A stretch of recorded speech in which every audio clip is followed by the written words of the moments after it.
I'm here with the bike of Kenneth Vandendriessche from Belgium, a professional athlete who is a 70.3 champion and 2 times European long-distance duathlon champion. And this bike here that he's going to be riding for the 2019 season is the Cervélo P5.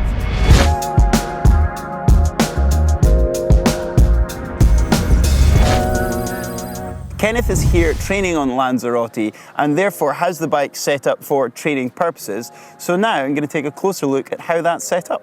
Now, starting with the frame set, Kenneth has the standard P5 as it would come out of the box. He's riding it in the 54 centimeter frame size. And the colorway again is standard. It's this really cool matte black with a yellow touch there at the back, which quite luckily matches the colors of his Illstrumentalist team that he races for in this season. And yeah, I just think it's a really sleek looking bit of kit. So moving on to the front end of the bike, we've got the standard cockpit as it comes from Cervélo, and Kenneth here has the one-piece 3T aero bar that has the 3T Ultimate ski bend extensions coming directly out of that one-piece bar.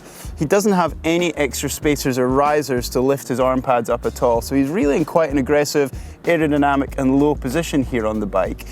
And as we can see with these ski bends, they've actually been cut quite low, so there's not an terrible amount of ski bend there for Kenneth. And on the end of his ski bends, he's got his blips or his buttons for his SRAM ETAP shifting there. He has his Wahoo Element computer there tucked in just so he can see that nice and easy in the aero position. And then finishing off chatting about the front end, we've got the standard Magura hydraulic brakes that come with the P5. The junction box sits just behind the aero bars on the integrated stem. That's for his SRAM ETAP shifting that he's using on the bike. Moving down onto the forks here, we see the integrated Magura brakes that are hidden really nice behind this integrated fairing that sits just atop the fork. And then that moves us into the wheel set that Kenneth is running on this bike for his training purposes at the moment, but it's still quite a nice looking set of wheels. Fast forward 40mm deep sections, or semi-deep sections I suppose. Carbon rim with an alloy braking surface, clincher wheels on this bike, and to finish off that wheel set, Kenneth has Continental GP 4000 25mm tyres. So moving on to the Groupset that Kenneth's using here on the bike. It comes as standard from Cervélo with the SRAM ETAP Groupset, front and rear derailleurs for his electronic shifting. However, you will probably notice that he has actually got the Dura-Ace 9100 crankset on his bike.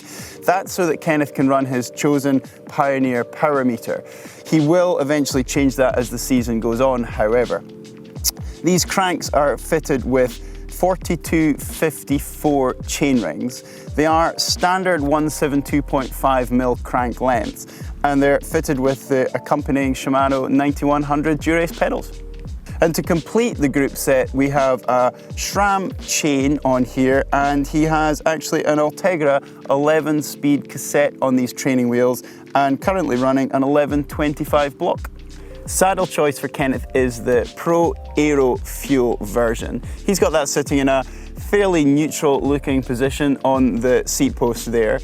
And to accompany the rear of the saddle, he's got a profile design attachment that allows him to use the really well-known X-Lab Gorilla cage, which really stops bottles rattling out too much on bumpy roads. And similarly on the front, he has a profile design water bottle cage too.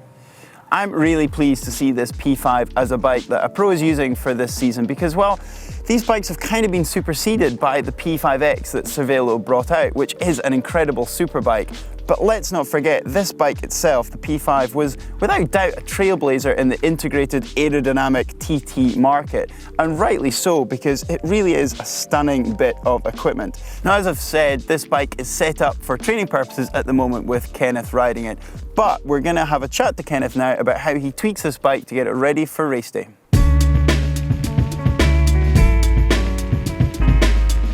Kenneth joined us now, so he's going to start talking us through how he gets his bike ready for race day. So Kenneth, talking about the front end, I didn't specifically talk about the grippy bar tape you've got on here. Do you want to chat about that quickly?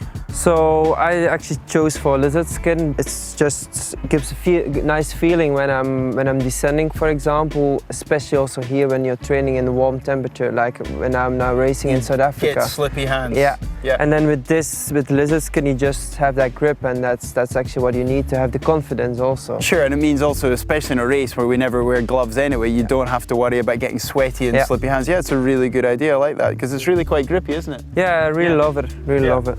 So, talking about the race for food nutrition, you're adding in a storage box? Yeah, storage box to put my gels in. So you just screw that in there? Yeah, screw it on. Perfect. And then, as we said, nothing else changes. Use a standard bottle cage so that it's easy to pick up bottles and then just put them back in. Yeah, perfect. Okay, so we've got training wheels on the bike, but come race day, that changes, right? Yeah, of course. To the front, I go for a 60mm fast-forward carbon wheels, just no alloy. No braking surface, full carbon rim? Full carbon, yeah. And then at the back, it depends also on the course. Mostly it's a disc. Yeah. But in bad weather conditions or if there is a lot of wind, climbing courses, it can be also 60 at the... Same as the front would be, so quite a light setup. Yeah, yeah. And then do you change your tyre choice or do you stay on the GP 4000? I go tubular, so tubular. Yeah.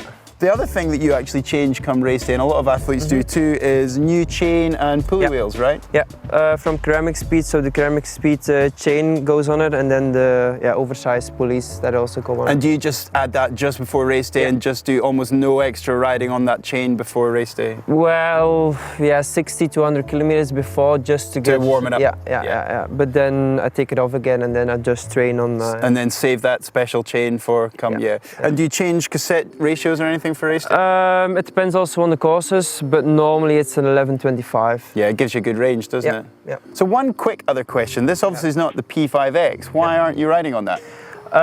For me, it's actually a choice because I'm racing a lot of hilly courses, hard courses. And it's a heavier bike. Yeah, it's a heavier bike. If I would just go the fast, flat course, I would also go to the P5X, but now I'm preferring the P5. And I also know there is soon a new P5 coming, disc version, so yeah. So then you have almost all the benefits of the P5X on this lighter, more versatile bike. Yeah. Oh, great. Well, good luck with that. Thanks for talking through everything for us, Kenneth. That's been great. Hopefully you guys have really enjoyed this video and learning about Kenneth's bike. Hit that thumb up like button if that's the case. Not forgetting to click on the globe to subscribe and get all our other videos on the GTN channel. And if you want to see more pro bikes, click here.